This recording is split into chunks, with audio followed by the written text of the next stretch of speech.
Assalamualaikum warahmatullahi wabarakatuh. Waalaikumsalam warahmatullahi wabarakatuh. Pertama-tama saya akan memperkenalkan diri. Saya Sofi, saya pendamping sosial PKH Kabupaten Luwu Utara. Saya ditempatkan di Kecamatan Malangke, Kabupaten Luwu Utara, Provinsi Sulawesi Selatan. Pertama-tama saya ingin mengucapkan banyak terima kasih kepada bapak-bapak telah menyempatkan untuk hadir di pertemuan rutin kita. Kita lanjutkan pertemuan untuk hari ini pada sesi ketiga, yaitu memahami cara anak usia dini belajar. Bapak-bapak di sini diharapkan bahwa bapak dan ibu di rumah itu paham anak usia dini itu belajar seperti apa.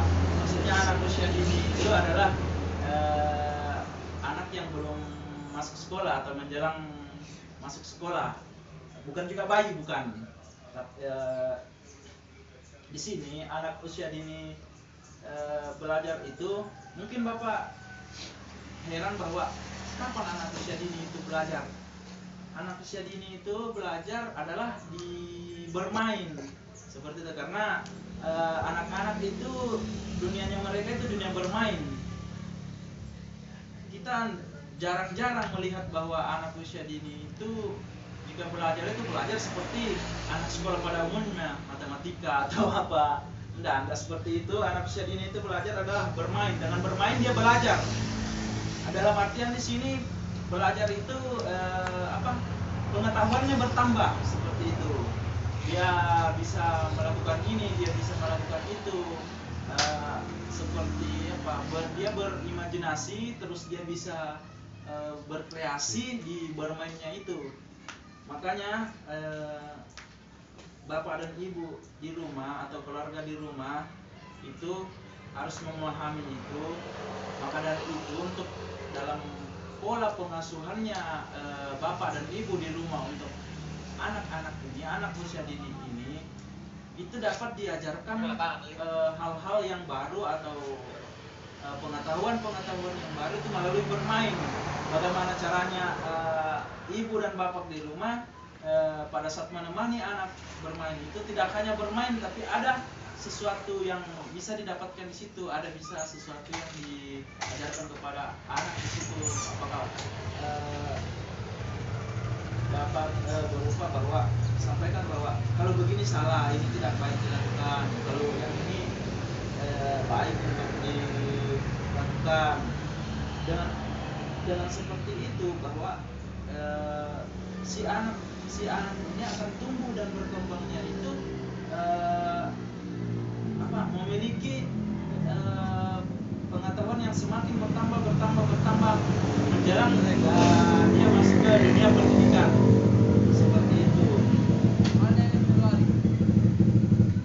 Kemudian dalam bermain itu, anak-anak terkadang dia mengumpulkan bahasa-bahasa, kata-kata atau apa, semakin setiap hari dia bertambah kata-kata yang dia tahu, bertambah bahasa yang dia tahu. Tidak hanya bahasa Indonesia secara baku, bahasa daerah pun bisa dia tahu, bisa dia tambah satu demi satu kata.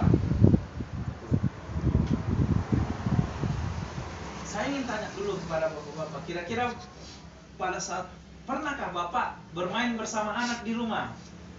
Pernah. Oke, kalau begitu bermain dalam bentuk seperti apa ini? Apakah main kelereng atau main kucing-kucingan atau main, kalau kita di desa-desa ini main apa itu? Kerbau-kerbauan. Iya, Iya. semacam itulah. Iya. Umumnya kan seperti itu kalau kita di sini kan kita. Iya seperti itu. Itu semua itu adalah membangun hubungan antara anak dan bapak atau ibu.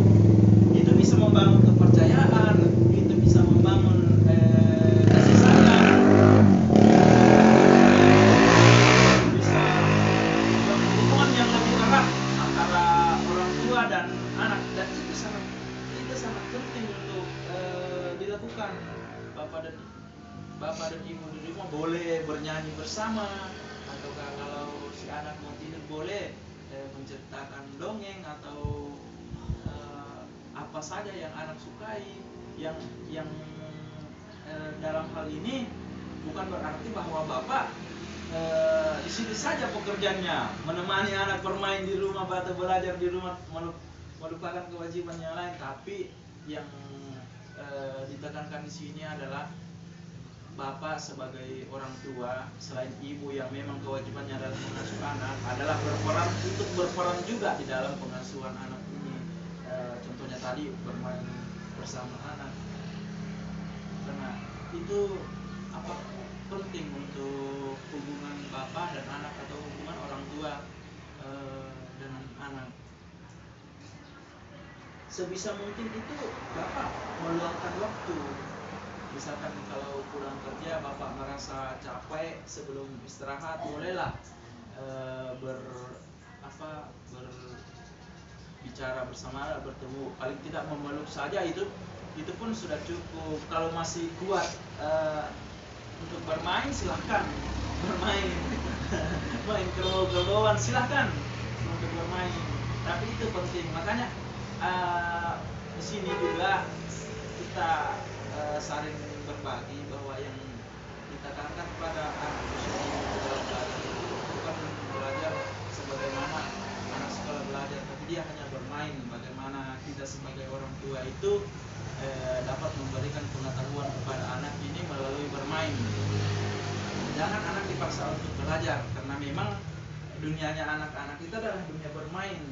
Kalau nanti belajar, nanti pada saat si anak masuk ke jenjang dunia pendidikan, begitu. Jadi bisa dimengerti Bapak? Bisa. Oke. Terima kasih banyak untuk waktunya pada hari ini. Saya harap apa yang disampaikan ini bisa didiskusikan dengan istri di rumah, anak di rumah, bagaimana mengasuh mereka itu dengan baik. Sekali lagi saya ucapkan terima kasih banyak. Kurang lebihnya dimaafkan. Di sini kita hanya berbagi, bukan saya mengajari Bapak, tapi kita sama-sama berbagi. Assalamualaikum warahmatullahi wabarakatuh. Waalaikumsalam warahmatullahi wabarakatuh.